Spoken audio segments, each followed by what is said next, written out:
High, আজকে সকালে এই যে চা বানাচ্ছে আমার দিদি। ও সরি, চা না, চাফি, মানে চা প্লাস কফি। শীতের সকালে এটা ভীষণ স্পেশাল, আর দিদির হাতে তো আরোই স্পেশাল, কিন্তু কখন হবে সেই অপেক্ষায় আমরা বসে আছি। আর আজকে আমার বাড়িতে এসেছে আমার ল্যাংড়া বন্ধু, অনেকক্ষণ আগে আমি পড়াশোনা করছি। আর এই যে আমাকে দেখে ইন্সপায়ার হয়ে একটা ক্লিপ নিয়ে নিয়েছি, তো ও ভীষণ রেগে গেছে। এই যে পড়ছে, খুব পড়ছে আমাকে দেখে ইন্সপায়ার্ড হয়ে।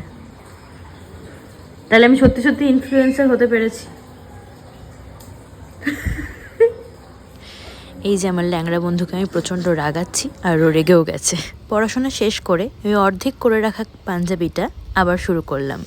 তো এই ল্যাংড়া বন্ধু হচ্ছে আমার দিদির হবু ননদিনী, তো এসেছে আমাদের বাড়িতে, আর তার সাথেই কেটে গেল বাকি দিনটা।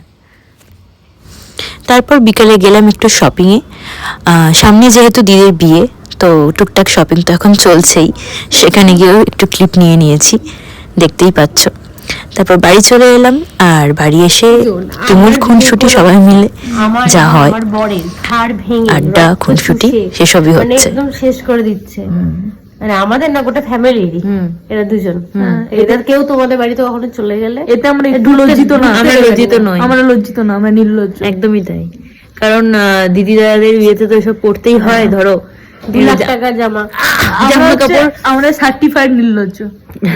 খুব সাবধান, মানে বাড়ির বাইরে লিখে রাখে না, কুকুর হইতে সাবধান। আমি আমার দুটো বাড়ির বাইরে লিখে রাখবো, এদের হইতে সাবধান বললো, এদের হইতে আমরা দেখে নেবো বিয়ের সময় ব্যাপারটা।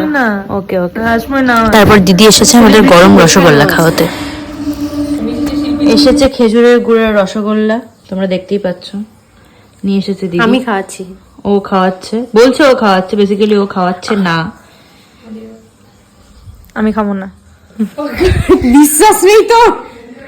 তো বিশ্বাস নেই আমাদের, তাই জন্য আমরা এটা খাচ্ছি না, এটা দেখিয়ে দিলাম আপনাদের। রসগোল্লা খেয়ে আজকের দিনটা শেষ করলাম, আর এই যে আমরা আবার একটু খুনসুটি করছি। ওকে, গুড নাইট। আমরা তারপর মিষ্টিটা খেয়ে ফেলেছি, মিষ্টিটা আমরা খেয়ে ফেললাম।